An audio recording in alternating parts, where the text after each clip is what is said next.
this. No, it just, something changed. It was like a spark, and it just connected with me. It made me feel warm inside, and it felt very familiar, which was strange. It was like I'd seen her before. He said his official Ember phase started in 2010, but later said this obviously wasn't a phase, but a realization. Hey, Matt, still accept donations though when we resume them. You can still donate. As Randy fell down the We're not rabbit stopping them. hole of this infatuation, he created his own spin-off characters, also known as OC's, original characters, along with his own animated series based on the show. This series was called Ember's Ghost Squad, obviously inspired by 𝗵𝗵_HH. Randy was so invested in his animated series that he had stickers of his fictional characters on his car. What started out as a seemingly innocent partaking of a fandom was about to turn into something far more disturbing. But in hindsight, perhaps the signs of Randy's dark side were evident in his early years.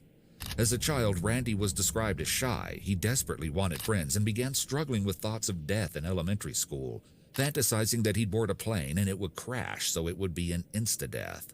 Death was even a reoccurring theme in the games Randy would play as a child, making the childhood videos he'd upload all the more eerie to look back on. So why don't you?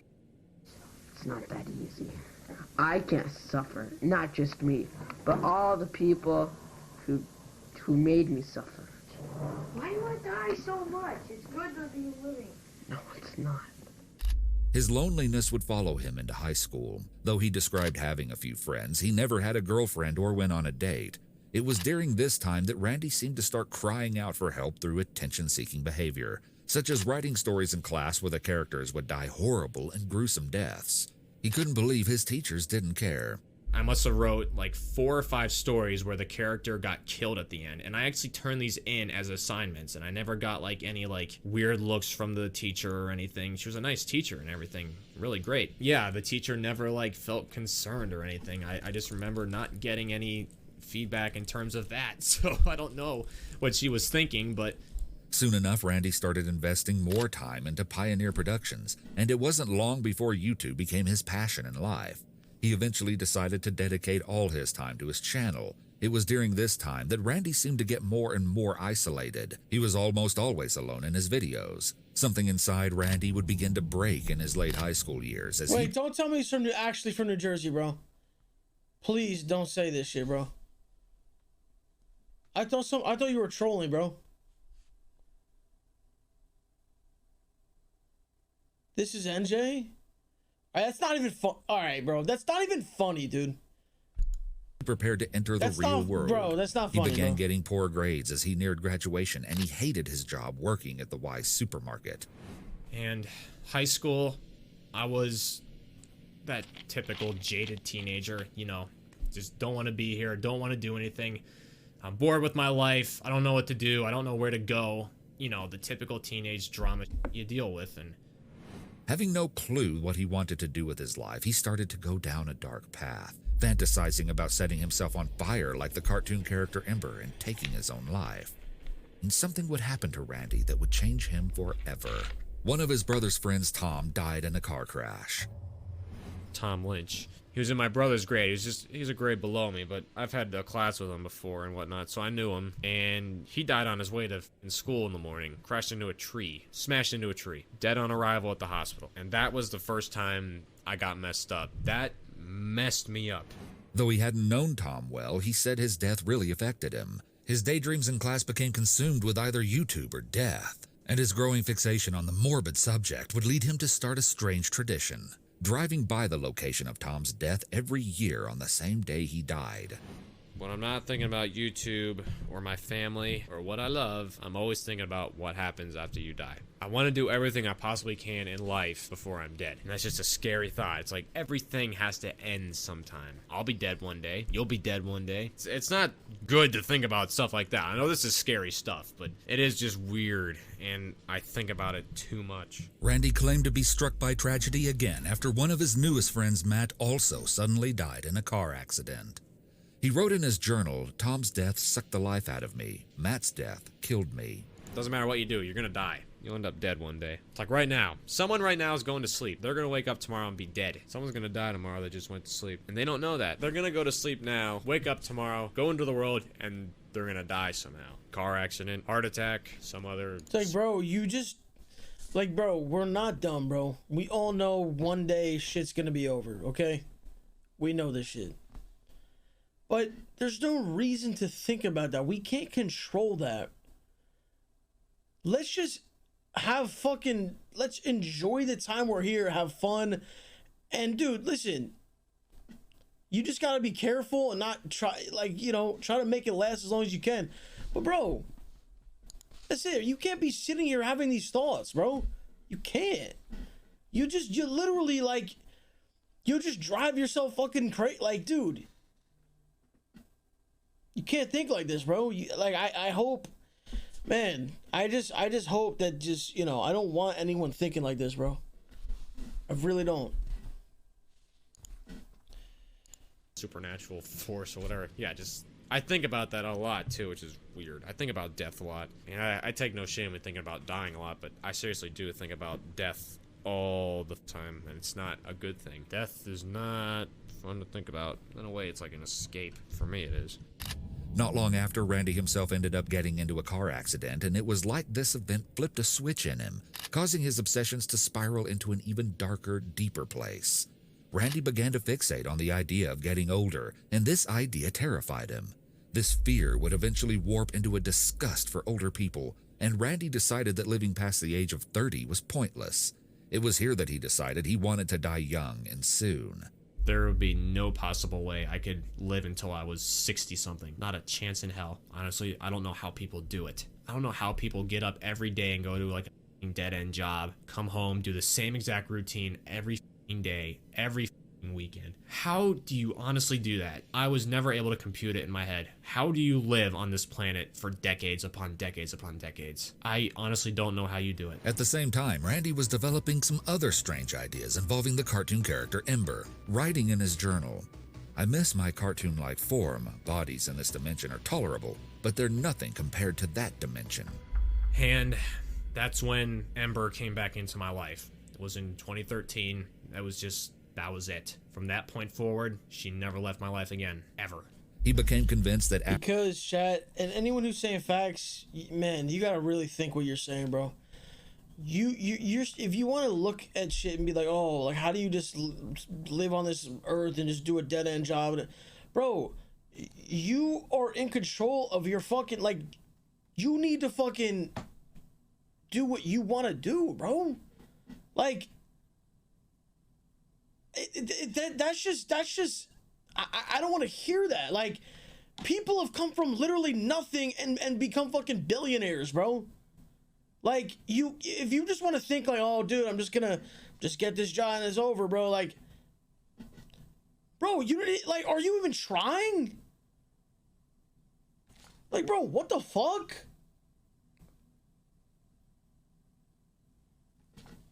Like, come on, bro. It's not that easy. No shit, it's not easy, bro. Nothing worth getting is fucking easy. Like, it's not gonna be easy. Some people it comes easier. Some smart motherfuckers who get all straight A's and can do whatever they want, get any school, shit like that. They have more options than people who, you know. But it's like, bro, you might be more talented than other shit then. You just gotta figure it out. But you can't just sit here and just be all like, oh no, none of this, nah, this doesn't matter. Like, oh, I'm gonna have a dead end job, and like, dude, bro, you can't live like that, bro. You gotta always be striving for more. Like, you have to, like I said many times, you only have one chance at life, bro. You have one chance. This isn't a video. You don't get a restart. You don't, bro. You have one chance at life. Go for what you need to go for what you want to go for. That'll make you happy. And I understand you still have to work and go to school. I'm not saying that you don't do that. But, like, bro, I was going to school, I was working, and then I would stream when I had time at night. I would come home, I would stream this is why I stream at night, bro. I would stream at like midnight, bro. Like,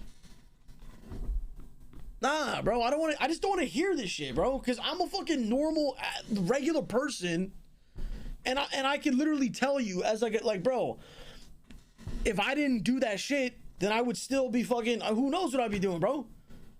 Would I still be working in the fucking hospital? I don't fucking know, bro. Would I be literally cleaning up shit? I don't know. But unless you go for it, bro, you're never gonna know. After he So just go for it, bro. died, he would return to his true form, a ghost girl just like Ember, and that he'd live on with the fictional characters he'd created in Ember's Ghost Squad, or EGS. This was what Randy called his big realization, that he didn't belong here. I don't want to keep pausing, but fuck, bro. There's so many ways now to make money, like literally sitting at home on your computer, bro. You could literally, like, there's so many things you could do now. Just do some, go on YouTube, look some shit up. Like, I don't want to, I can't stand, like, hearing some shit like, oh, dude, there's no point, there's no, dude, do you know how many options there are of things you can do, bro? Here on Earth, he was actually a ghost girl, and the only way he could return to what he was truly supposed to be was by dying. During this time, he also began struggling with his gender identity, leading him to experiment. Okay, here's an example. I'm gonna stop pausing. But a few people were like, example. Something I even want to do right now, and I'm doing a bunch of other things, but I would do this. You do like some drop shipping thing. That's just one random example. You do drop shipping, which if you don't know what it is, you can look it up, but you find a product that you want to sell on like Amazon or wherever shit gets sold, and I've literally seen people make fucking millions off this shit, bro. Look at this. I try to give an example. Please stop talking, 𝗟𝗵𝗴𝗲𝗀. Dude, whatever, bro. Listen, if you want to sit here and just act like there's nothing and it's hopeless, it's helpless, then do it. I don't care. I don't care, bro. I don't care. I know that there's people in here who will fucking like achieve what they want to achieve, bro. They will. They're not gonna give up. With wearing bras. I guess what it came down to was I felt like I was like transgender or something. Like I felt like a woman the whole time, which spiritually I'm a woman. I'm a female soul. But I had to live in a man's body to do what I set out to do. That was my soul contract. That was what I was meant to do. He eventually stole clothes out of his mother's closet and cross-dressed when no one else was home. I was cross-dressing ever since high school. When you guys would go to your bowling leagues and Jeremy would go with you, I would either film a YouTube video, you know, back in early high school, you know, 9th, 10th, 11th grade. I would pretty much always film a YouTube video between 9th and 10th grade on every Wednesday when you would go out the door. So I would either film a video or I would cross-dress. And that's something I've kept to myself my whole life. I never told anybody about this. He wrote in his journal, "I sit here alone on my bed full of emptiness. I'm wearing my girl clothes with my legs crossed. Why am I damned to spend 2 to 3 decades in this disgusting body? I'm not a man. Sorry, Mom and Dad, but I'm not sorry. I'm a woman. Each and every day it gets harder and harder to live in this body. I'm wearing my female natural selection shirt with my American Eagle bra, panties, and black leggings. I guess the proper term would be transgender, but I don't even fully agree on that. I'm legit a girl trapped inside a boy's body. I'm a femme soul." Randy began taking action to change his appearance in order to better match his ghost girls. He skipped meals when he could, surprised that his family didn't notice, and started shaving all of his body hair with a woman's razor. At first he hid his razor in a drawer in his room, but then for some reason decided to keep it out in the open. Again, he couldn't believe that no one noticed. Perhaps it started to seem to him like nothing he did really made a difference. Maybe he started thinking he'd need to do something more drastic to get people's attention. Every year of my life since 2013, I just felt more and more feminine. Can't even explain it. Look at the bathroom. Look at where my stuff was. You'll see there's a girl's Venus razor there. There's the Skintimate stuff that girls use to shave their legs and arms with. Every 3 days since like 2016, I've been shaving my arms and legs and entire body every 3 days. It's just one thing I'll say is like that white stain on the floor, like that splotch you'll see on my carpet. That was an Ember thing. I wanted to make my skin as white as possible to look like her. I wanted it to be completely white, so I bought this body paint, which was like, I don't even know what it was. It was like latex that like, it becomes like glued to your skin and you gotta peel it off. And it got on the carpet and then it got freaking in my body hair, which like almost never came out at the time. What little body hair I had at the time anyways, but that stuff never came off. It's funny.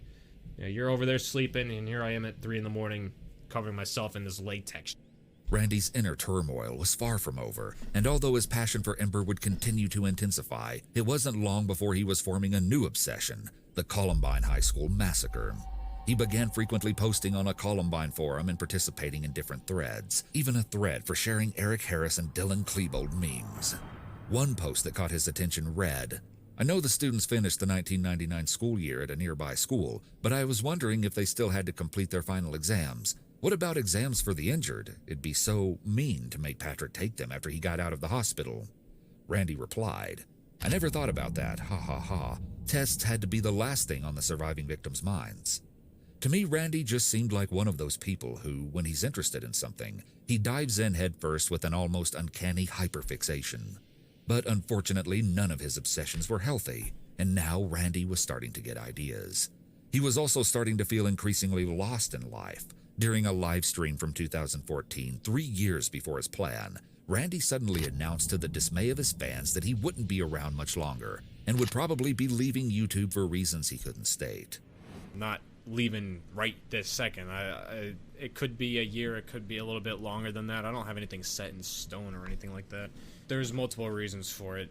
I don't know, I don't really know what to say. It's just like, I'm leaving in like a year. He ranted about how his YouTube channel was all he ever wanted to do, and how graduating from college for mass communications was a waste of 3 years, because it was a field he said he would never enter. He had his passion for YouTube, but after working at it for 6 years, he was sure he had failed. Having to accept this and figure out a different way to earn money seemed quite difficult for him.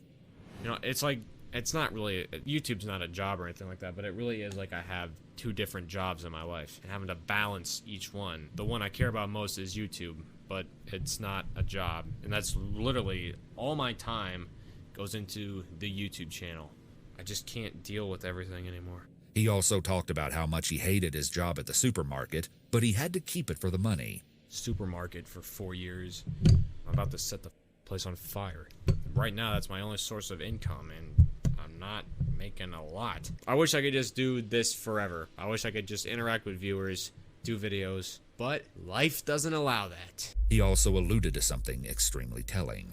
There's so much more than just like real life problems. There's other stuff too, that just what's in my head of what I want to do, and just things I don't want to say publicly because it would hurt a lot of people.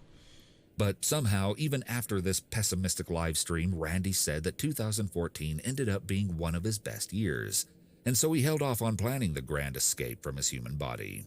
However, it wasn't long until he began to feel dissatisfied with life once again, and in 2017 he decided it was time. But before he could do anything, he wanted to finish off the EGS animation project he'd been working on. That, and he needed a weapon.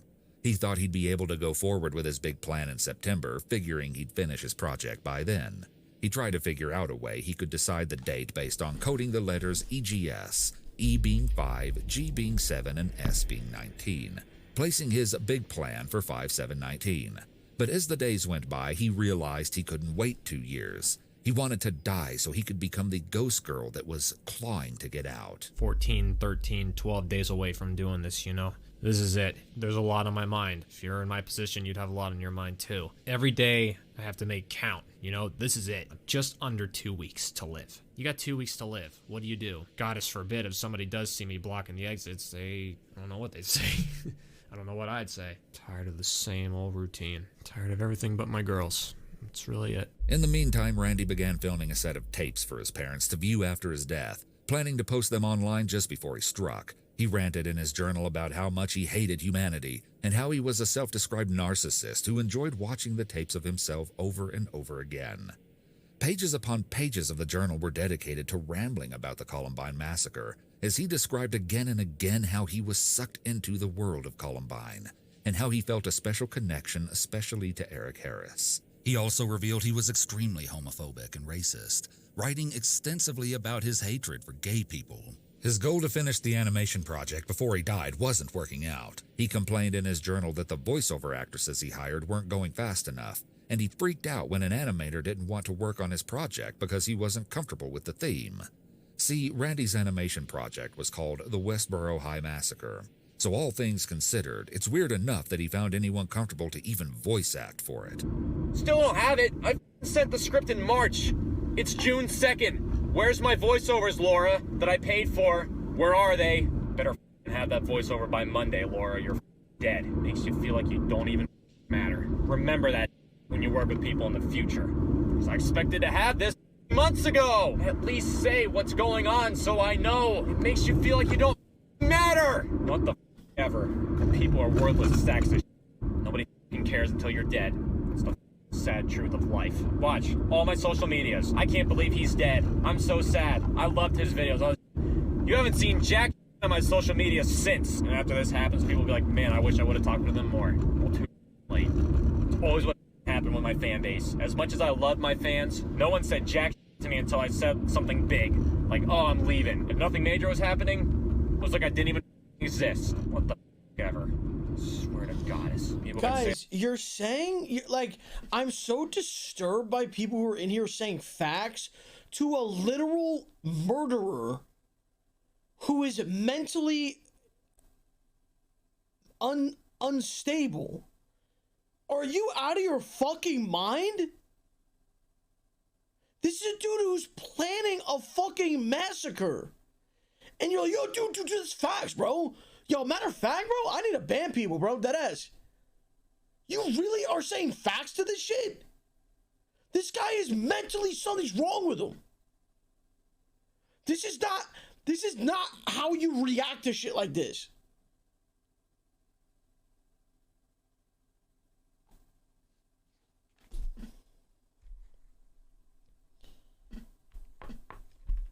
Mentally, you're not there, bro. Like, if the shit doesn't go your way, you don't try to kill people, bro. The fuck?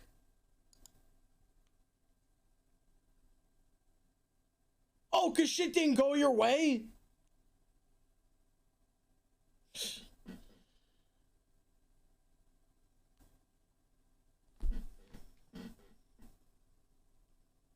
Hey, I don't want to see that shit again, bro. they cared about me all they want. You didn't show it. That's not what people are saying facts to, dumbass. Hey, dumbass. It's so ironic I'm getting called a dumbass when dudes are saying facts to a dude who's freaking the fuck out because somebody didn't send voiceovers to his script about a high school massacre. And then he's saying he's gonna kill her. He's like, oh yeah, well, yeah, no one cares that you're dead.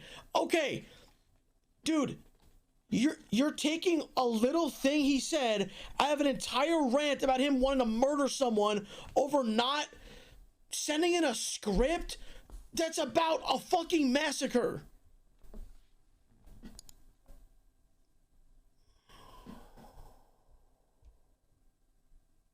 Dude, I'm getting triggered. I'm actually getting triggered right now. I'm getting triggered right now. The fact that anyone's even trying to fucking debate this with me is sad. I was subscribed to you for years. Who cares? You never said anything. People say they care. I don't care. It's too late now. But eventually, everything fell apart with the people he was working with. His project was stuck, and he decided he'd had enough. That he couldn't wait. And then I also think, too, the people who go like, oh, no one cares, or no one, or those, dude, somebody cares about you. Sitting here and going, oh, no one cares about me. There is someone who loves you, bro. People might be letting you down. It might be your own family or friends. Somebody cares about you.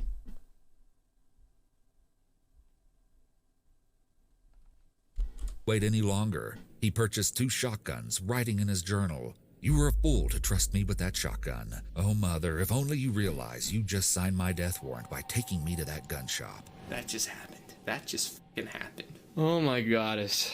Oh my goddess. I am armed. I am armed.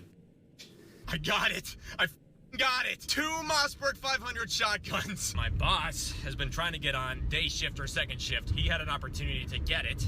but the way things are looking, he's not gonna get it. So then also put me like on the clock here, because it's like he's been trying to look for other places to work. The way I see it, I can just barely have enough time to do all this within 4 weeks. I want it to be the night of June 9th. I can't tell my parents that I have 2 shotguns now. They know I have the one, but then if they see that I have the exact same gun, but 2 inches shorter on the barrel, it'd be like, why do you need that? And that's when it starts to get into like personal stuff. Like, why do you need 2 shotguns? Okay, so now it's becoming something about the parents. The parents know he has a shotgun. You don't see any red flags here. You don't think maybe there's something mentally wrong here? Bro. No, nobody needs a shotgun. You don't need a shotgun for anything, bro. Scaring me. Please don't start buying more guns. You know, I have all the pieces. I'm just waiting on getting some eyeliner. So far, it's been okay. I've gotten an occasional, like, why are you obsessed with this Columbine? But other than that, virtually nothing. I don't think people would actually, like, think I would actually consider doing something like this. He took target practice videos in what appeared to be in his backyard with someone else holding the camera and filming him. It makes you wonder who exactly was filming him and how they couldn't have realized something was about to go very wrong. Especially taking Randy's shirt into consideration, the same shirt Eric Harris wore on the day of the Columbine massacre. Should I hit the button? What happened next is almost unbelievable. Randy began deliberately leaving a disturbing trail of notes and tweets that he was planning something, and the date for his plan was June 7th. He was not being very subtle at all, but still nobody seemed to even care. In his journal, Randy seemed almost disappointed that his parents didn't notice he was planning something. He wore his natural selection shirt time and time again, and was shocked that his parents didn't catch the reference. But Eric Harris had a white t-shirt, black text, natural selection. I bought 3 of them, yet none of you knew what it meant, which blew my mind. I didn't want to tell you that, so I kept that under wraps. That's a warning sign. He wrote, "How she hasn't questioned me or seen the signs is beyond me." Looking back now, you might realize, geez, I don't know how I missed it. You might just start having flashbacks in your head of certain things, like certain situations where it's like, wow, that was one of them, or that was a warning sign right there. Or... He wondered in his journal if he would have piece of fangirls shit, who bro. would obsess over him. That'd be great, Such an he wrote. asshole, bro. He began tweeting a series of alarming messages, not only on his main Twitter account, but on the variety of alternate Twitter accounts he had created to roleplay or pretend to be his characters. You know, I wrote all this dark, brutal, morbid, grim stuff into my videos, and people ate it up, and they loved it. You know, they didn't realize that I actually meant it all. I started posting on all my social media how I really felt. Amber was always there in this dark place, like I mentioned. She fueled me to do this. It was like she told me to do this. Do it for the Ghost Squad. You know, we need more souls. He even convinced himself that one of his own fictional characters he had created, Mackenzie, was his soulmate. He drew himself as a ghost girl with Mackenzie holding hands, captioned, "Love this girl." Posing as these characters on multiple Twitter accounts, he took on their personalities and pretended he was all of them, tweeting at each other, but really just at himself. Before Randy's big plan, the Ember Ghost Squad Twitter account tweeted, "If you think your body is ready for June 7th, then you're gravely mistaken. 17 days is your calendar marked. Hashtag big things. Hashtag June 7th. As the days counted down to his plan, he posted under his Mackenzie account, "I can't take my eyes off the countdown clock. Andrew isn't crazy, just caught in the middle of 2 worlds and dimensions. People don't see or understand that." Looking back on these Twitter accounts just feels weird, as you're looking in on Randy's alter egos. Randy made his character Mackenzie calm and shy, while he made his other character Rachel violent and angry. In speaking through his characters, he would tweet back and forth about his plans in the wide open for everyone to see. The only thing I can think is maybe people assumed the edgy and haunting content of the posts was Randy's way of really getting into the ghost-themed characters. But to him, the fun and games, the pretending, had ended a long time ago. What might be most notable about his accounts is his character Rachel's clear obsession with Columbine. Clearly, his 2 worlds were now inextricably intertwined. At this point, Randy was completely lost in his fictional world and convinced that he would die and come back as one of his characters. It was his own fantasy that would spell his doom. And as his social media antics continued and time slowly ran out, it should have been obvious to anyone following his Twitter accounts that something was very wrong. Here's where things get chilling. Randy wanted to go out with a bang, and in a sickening twist, he decided it would all come down to a coin flip. Whether he would commit a massacre at home or at the supermarket where he worked the night shift. And this is what happened. Okay, so here's the deal. Got a 1983 quarter right here. You believe in fate? Here's the fate test. I'm gonna flip this 3 times, or the best out of 3, rather. And if it's heads, I'll do it here. If it's tails, supermarket.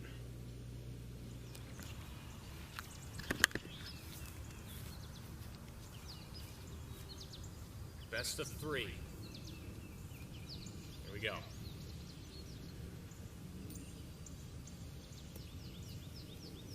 I'm not gonna touch it. You will see it as I see it. If I can find it. There it is. That's the tails. See that? 2. Looking at it. New land use of here. Heads. Had to be, huh? Have to have it come down to the very last coin flip. Okay, this is it. For all the marbles. Except we're playing for like much more than marbles here.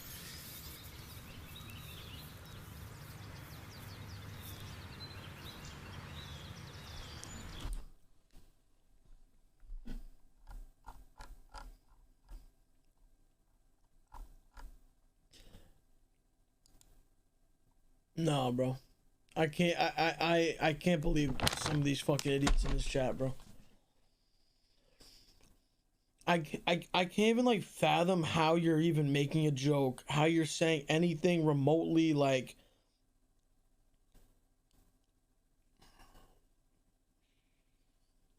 I'm glad that you guys are fucking calling these people out. Because if I just looked at the chat and then everyone was doing it, I might have ended stream. But the fact that it was some people and then the whole chat's like, yo, what the fuck is wrong with you? That makes me feel a lot better for fucking humanity, bro.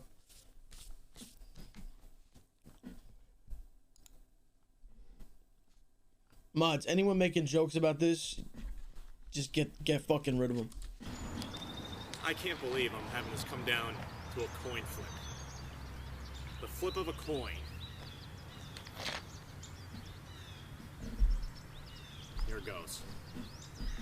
1, 2, 3. It's gonna land behind the camera. Just to the side. I can't see it. I see it in the grass, but I can't see it.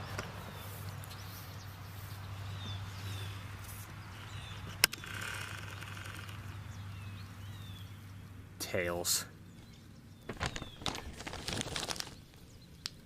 That is a tails, folks. Tails.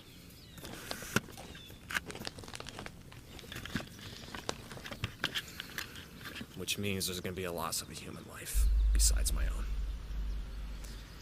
Possibly more than one. That's fate for you.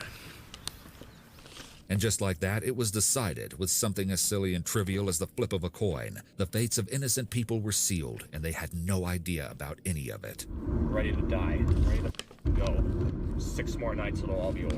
You hear that? That's how quiet it's gonna be in my house for a week. I wanna know how everyone's gonna take this. How much they're gonna cry. How long are they gonna cry for? For all I know, this story could just be headlines one day around here and then be gone. It might not even become anything for all I know. On June 1st, 2017, Randy posted that he was going to need the help of his fans the next Wednesday night. Randy said he needed someone to record a brief live stream of him. I decided to broadcast it live on Facebook.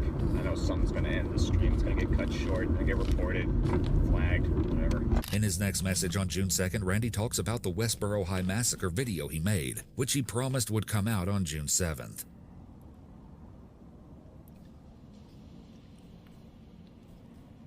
What happened? What the happened, man? This is surreal right now, but I can't believe I'm saying this, but I think this is gonna be my last video. I don't know what will happen to my channels after this. I don't know what people are gonna think of me after this. It doesn't bother me, but just looking at everyone at the supermarket, the manager's coming in. Da-da-da-da-da, just messing around and talking about this. And 4 more nights, your whole lives are going to be turned upside down because of me. I'm going to f your life up. I can't wait. I want that supermarket to be closed for like a month or go out of business. It's a crime scene. It's going to be a crime scene. And then it'll be over. And then everything will just be thrown away. Whoever would have thought that a cartoon character would cause this to happen? A cartoon character. How can a cartoon character bring all this out in you? How is that even possible? The biggest question will always be, why? I only partially told you why. I'm not gonna tell you everything. And there's stuff that you still don't know about me that I'll never tell you. I'll take it to the grave. Em, you want a chip? I'm not a psychopath. I don't hunt people down and kill them. I need to eat something substantial. Take away YouTube, I'm nothing. I mean, there's other dimensions out there besides Earth. There's gonna be a big eternal war. I will be laughing my white ghost female ass off when I get messages saying, you know, I help people get through dark times, or I change their life, you know, or my videos make them laugh their ass off or put a smile on their face. You know, that's all I ever really wanted deep down. It wasn't there in the beginning. Like in the beginning, I just wanted to be like, I wanted to get famous from it. That was pretty much it. But I was like 𝗟𝗍𝗀𝗄 that had an actual decent fan base, pretty much. Personally, I actually used to watch 𝗟𝗍𝗀𝗄 back in 2009. I used to use his music in my videos, and I just sort of went like, all right, he's making really weird that I don't care about. So, because he would cross-dress and I'm like, no thanks. Even though I cross-dress myself. It's kind of funny. Pretty similar with some things we view. I say really brutal shit on Twitter sometimes, but people support it sometimes. It blows my mind. It's like, cool. It's a man's world. Men. Women are better. I'm gonna miss you guys. I really am. My emotions just aren't what they used to be. Yet the most random thing in the world can make me cry. But things that are supposed to make you cry, they don't. Let It Go and Frozen made me cry. A lot. Not just once, numerous of times. Like almost every time I'd watch the movie, and I watched the movie like 20 times. Life's real short.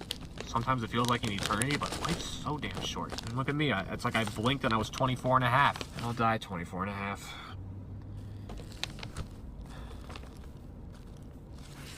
I sit here and I ask myself, would I do it all over again if I could? I'm gonna be dead before next week ends. I'll be dead. Legit dead. This is it. So, okay, I'll miss you guys. I'll miss you a lot. Some of you maybe I'll see on the other side. And this is 𝗟𝗍𝗄𝗍𝗪 signing off for the last time. Enjoy the rest of your lives. Andrew, out. And then in the early morning hours of June 7th, Randy took a strange and eerie video of the Wise Market grocery store, the place he worked for 7 years, and the same place that would later become a crime scene. In this video, it seems he's scoping around the store and checking all the exit points, and it's incredibly haunting to watch, knowing what would happen just one day later. On the night of June 7th, just hours before the horror that was about to unfold, Randy posted his final video to YouTube.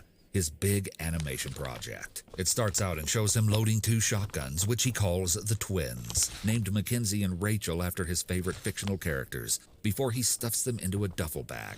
I gave them names. The first one I bought, I called Rachel, and then I called the smaller one Mackenzie, after Mackenzie West. As much as you might find it hard to believe, in this poster, I'm the one wrapping my arms around her. That's me. Again, this is a reference to Columbine, as Eric Harris also named his firearm. But Randy didn't stop there. Eric had etched the name into the firearm, and Randy decided to do the exact same thing. Now I duct taped the pistol grip thanks to Eric Harris.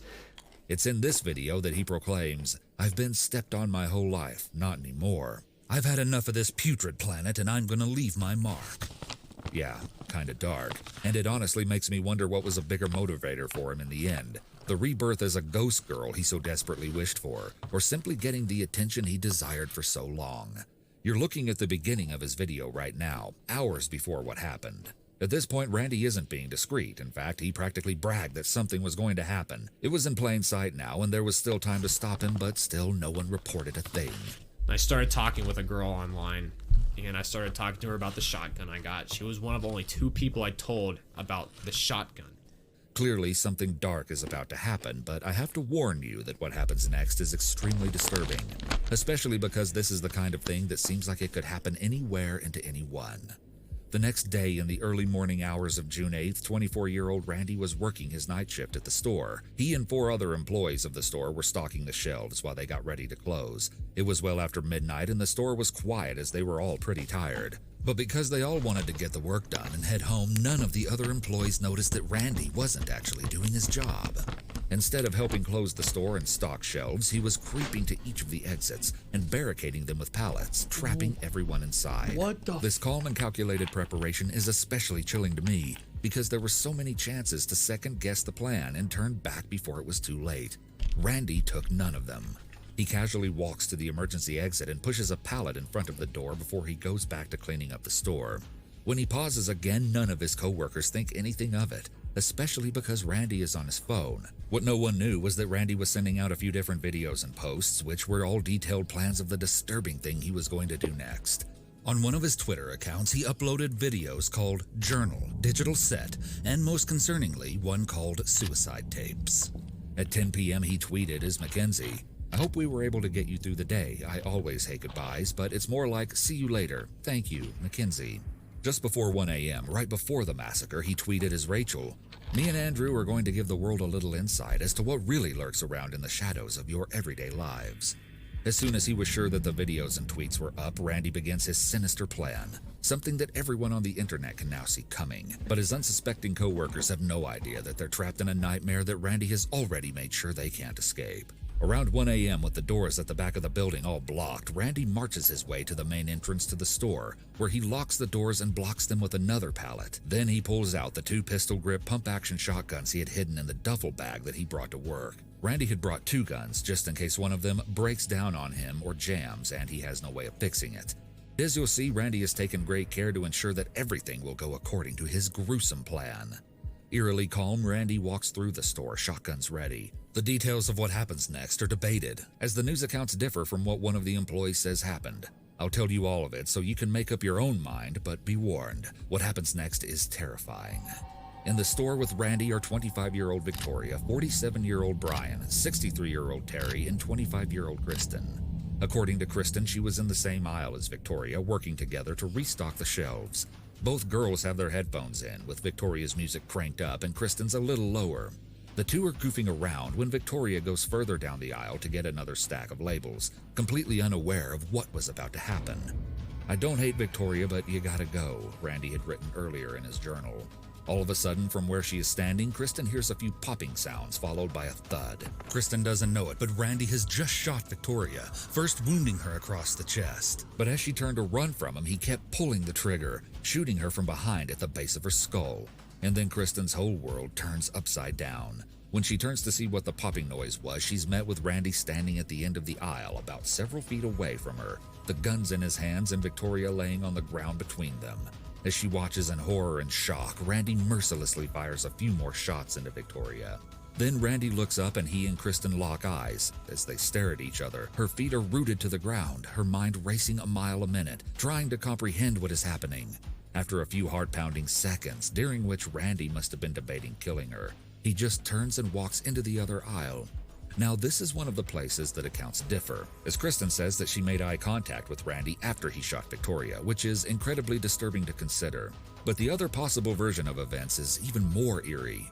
Various news sources actually reported that Kristen hadn't heard the pop of gunfire at all.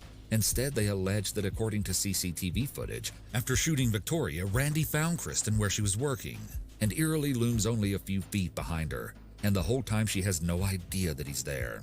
Randy has his shotgun still hot from being fired, and just watches her for 5 seconds. Then he turns and goes into the next aisle. I don't know which account is true, but regardless, both versions are incredibly creepy. In the other aisle, Randy finds Brian. He shoots him from far away, hitting his arm, groin, chest, and the right side of his head. 3 of the 5 shots Brian was hit with were lethal. Randy also hunts down his oldest co-worker, who at this point had probably heard the gunshots. Terry Sterling is shot twice in the back and shoulder, and I imagine that he must have been trying to run away when he was killed. According to Kristen, while this was happening, she still hadn't moved. She was frozen in fear, sure that what she had seen was a bad prank because how could it actually have been real? When she finally makes herself move, she runs to check on Victoria where she isn't moving. She even tries to shake her a little to wake her up, but though Victoria still has a heartbeat, she's in a critical condition. Kristen realizes she has to go and get help. Because she doesn't know where Randy is in the store, she calls 911 on her phone while still in the aisle. What she didn't know was that it was sadly too late for any of her coworkers to be saved. She then runs to the self-scanners in the store, and as she does, she can hear even more gunshots. At the scanner, she can't see exactly where Randy is, a very dangerous and vulnerable position to be in. So to keep track of his location, she takes a risk and runs a little further. When she spots him and his back is turned, Kristen makes a break for the front door. Once there, she's able to reach past the pallet that Randy has blocked the exit with and finally unlock the door. But when she goes to push it open, her heart sinks. The door won't slide. Panicking, Kristen slams her shoulder into the door until it pops open, and she can run outside and into the parking lot. Even as a brief wave of relief floods over her, she knows she's not out of the woods yet. Her instincts are to run for a car, but when she sees Randy's vehicle, she decides to avoid it and keep running up a hill in order to hide behind a bush until help arrives. While Kristen is escaping, Randy is still inside finishing his plan. Though he's managed to shoot all of his co-workers except Kristen, he opens fire on some of the merchandise in the store, shattering glass all around him before he shoots at a few of the small portable propane tanks. He wants them to blow up to destroy the store and him with it, but they don't explode. Randy continues to randomly fire in the store before he decides that he has met the end of his thorough plan. Just as calmly as he made his way through the store, Randy then walks into the deli section where he takes his own life. In a gruesomely short amount of time, a total of 59 bullets were fired, all from just one of the shotguns Randy carried. His last tweet was, "Goodbye, humans, I'll miss you." All 3 of his co-workers died from their wounds. Only Kristen managed to escape. Even when talking about how she had fled the store, Kristen still has no idea why Randy didn't shoot her, and so we may never know why he chose to spare her. But I think the fact that most of Randy's shootings were from farther away means that he was trying to distance himself from what he was doing. And after looking Kristen in the eyes, he couldn't bring himself to pull the trigger. After the chaos of the attack, investigators were trying to understand Randy's motive that night. So they searched his home where they found 7 boxes of 12-gauge shotgun ammunition, shooting goggles, ear protectors, and a shotgun buttstock. Police also ended up taking some of his notebooks with drawings and cartoons, along with his computer as evidence. Together, these materials painted a clear picture for authorities, and digging deeper into his personal life reinforced that Randy was struggling with his gender identity, and really documented his declining mental health. But the tapes he released that night, filmed over the past year planning the supermarket massacre, were the most telling, especially the strange details he focused on. You see, Randy was acutely concerned that his parents would throw away his posters after what happened, something that really shows how narcissistic he was. In the middle of planning a massacre, he was worried about his posters. One thing I honestly hope that you guys do, give these posters to fans. You know, this room was something special. You know, the posters completely border the room. It looks amazing in here. Nobody's room looks quite like mine does, if you really think about it. It's very unique. I mean, you'll have my phone and all that. You could just post on my social media. Would anyone want these, you know? And I autographed the back of them. I autographed the back.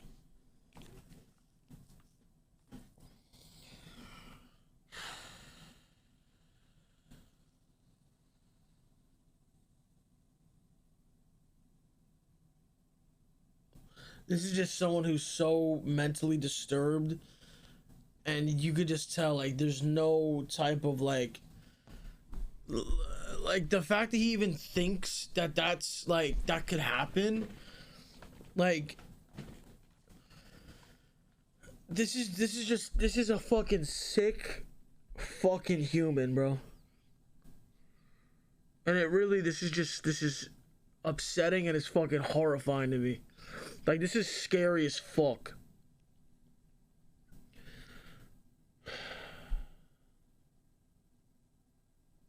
This is horrifying, bro. Why are you yo, get the fuck out of my chat, bro. Why the fuck are you in my chat saying Cowboys fans, bro? Like, yo, get the fuck out of here, bro. How is this funny, bro? Like, what are you talking about, bro? Like, how are you still trying to make jokes, bro? Nah, bro. Nah, I gotta ban people, bro. I gotta ban people. Yeah, King James. Yeah, you're fucking banned. You're fucking perma banned.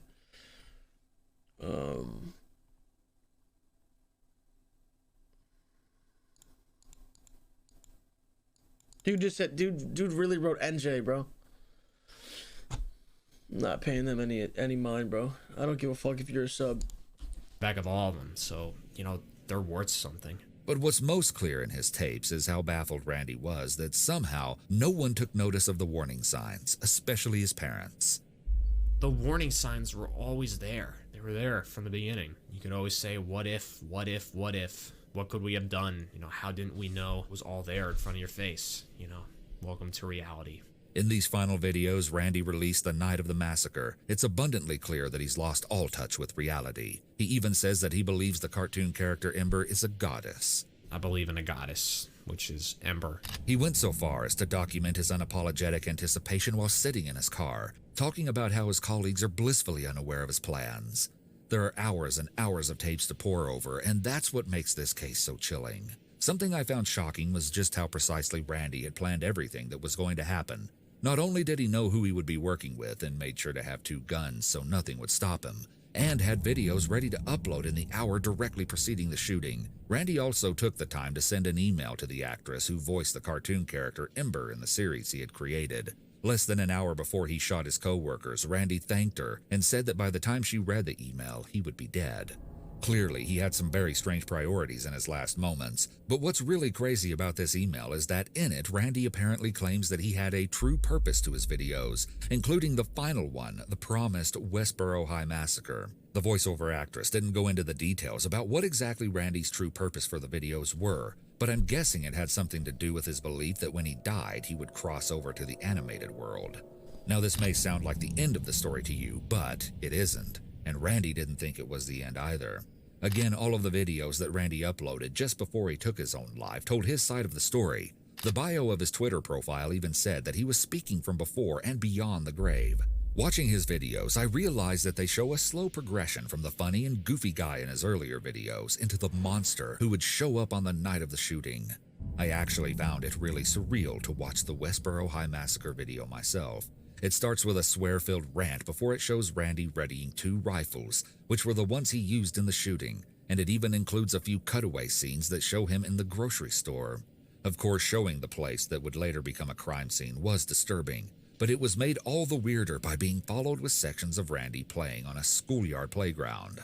Still, what makes the whole thing even more bizarre is the overall poor quality of his legacy video, and the hundreds of comments below it ridiculing him for exactly this reason. Randy even went so far to make part of his final video a tribute to himself, with clips of him playing and sad music underneath. It's interesting to consider why exactly Randy targeted the supermarket. In his journal entries, he talked about how targeting the supermarket would be lame, but for some reason he did it anyway. As it turns out, Randy said in one of his videos that his father was a manager there, and the two weren't exactly getting along.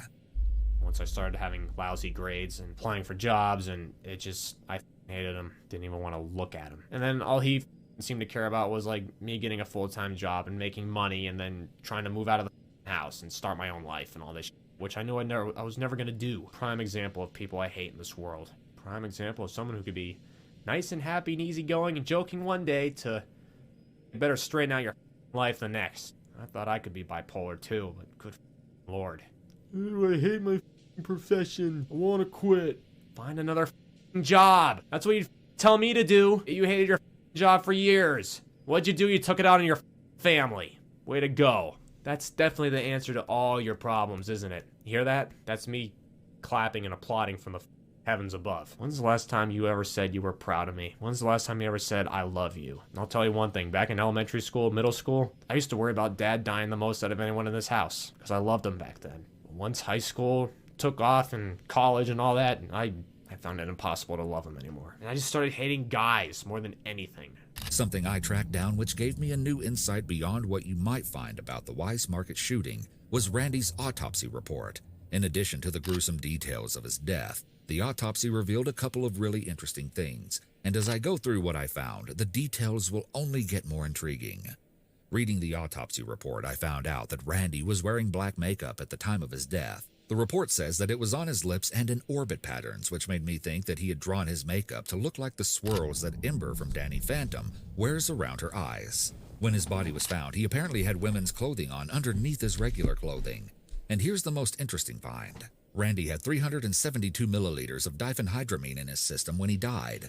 For those of you who don't know, diphenhydramine is Benadryl, and you should never take more than the recommended amount as it can be fatal. But Randy had ingested way over the maximum that anyone should ever take. As soon as I saw this, I realized something. Randy would have been essentially suffering from an overdose that night. His vision would have been blurred, he could have felt really confused, unsteady, or drowsy, and most startlingly, he could have been suffering from seizures and hallucinations as well. I can only speculate about why Randy may have chosen to take this much of something that would harm him, but I think it's interesting to consider that he could have been seeing or hearing things that night. Of course, he had been planning this attack for a long time, and any hallucinations may not have affected what he did, but another really interesting element of this whole thing is Randy's own comments about drugs. In his own tapes, he talks about how he isn't interested in drugs. So why did he take a harmful amount of Benadryl that night? Was it to ensure that he didn't back out of his plan? Some people have speculated that he may have been hallucinating the animated character 𝗟𝗵𝘵. In a 2018 interview, Kristen came forward to speak on her experience, and she emphasized that Randy was suffering from a mental illness, and that the man who carried out these evil acts wasn't the person she and her co-workers knew and loved. This was someone different. After speaking with other employees, she says everyone agreed on one thing. They never saw this coming. And maybe that's the scariest part about this whole story. Whether it was a slow, inevitable buildup or a sudden snap, nobody could see the hidden demons just below the surface of Randy's quiet and unassuming demeanor until it was much too late. Although nothing can reverse this awful tragedy, perhaps it can serve as a lesson of the kinds of warning signs that may be able to alert us that someone is a danger to themselves and potentially everyone around them too. So I just want to say a couple things in closing of that. Listen,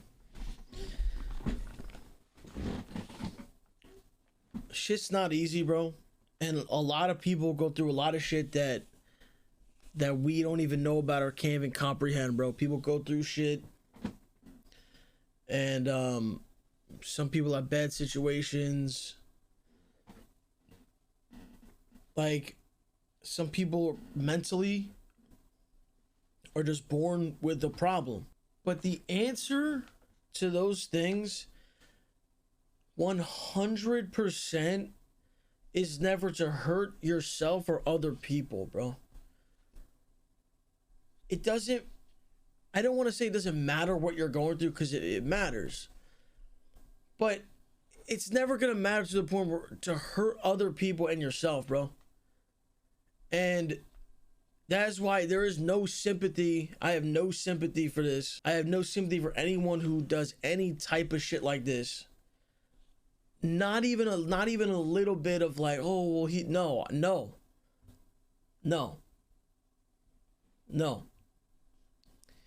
And I'm not gonna blame anyone else besides the person who fucking does it, bro. You know how many people go through life and they had shitty parents that didn't give a fuck about them? You know how many people had shitty jobs? You know how many people didn't have friends? They didn't fucking kill people, bro. That's never the fucking solution, bro.